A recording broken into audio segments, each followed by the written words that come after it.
વૈશાખ સુદ 4ને ગુજરાતની સૌથી મોટી ચોથ ગણવામાં આવે છે, જેમાં તમામ હિન્દુઓ આજરોજ પોતાના ઘરમાં ગણેશજીની પૂજા અર્ચના કરી લાડુનો ભોગ ધરે છે। ભાવનગર સિદ્ધિ વિનાયક વિરાજિત તેવું સમગ્ર વિશ્વનું પ્રથમ મંદિર ભાવનગરમાં કાળિયાબીડ ખાતે આવેલ છે।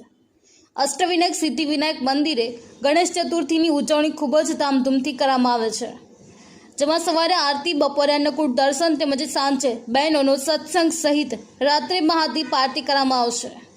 ત્યારે આજે શનિવારના રોજ વૈશાખ સુદ 4ને ગુજરાતની સૌથી મોટી ચોથ ગણવામાં આવે છે, જેને ભાવનગરના તમામ હિન્દુઓ પોતાના ઘરે ગણેશજીની પૂજા કરી લાડુ ધરે છે।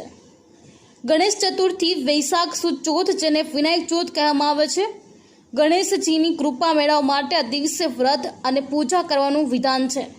ઘરમાં સુખ, શાંતિ, સમૃદ્ધિ માટે આજે ઘરે ઘરમાં ગણેશજીની પૂજા અર્ચના કરવામાં આવે છે। દરેક ઘરેમાં આજે ચૂરમાના લાડુ બનાવી ધરવામાં આવે છે।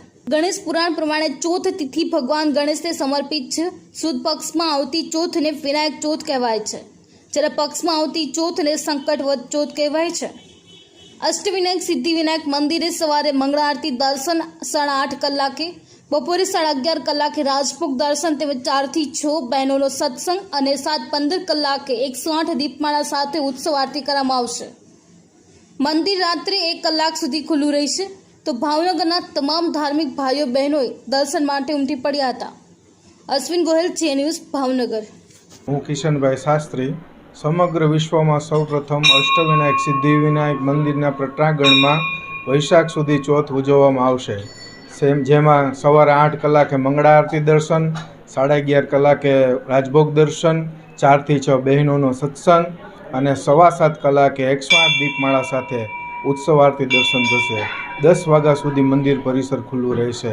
આજના દિવસે ખાસ ગણપતિને સિંદૂર ચડાવવાનો, લાડુ ધરાવવાના, દુર્વા ચડાવવાથી સુખ, શાંતિ, સમૃદ્ધિની પ્રાપ્તિ થાય છે। આજના દિવસે અથર્વશીષ પાઠ છે, સંકટનાશક સ્તોત્ર છે, જે કરવાથી અનેક ગણું પુણ્ય મળે છે।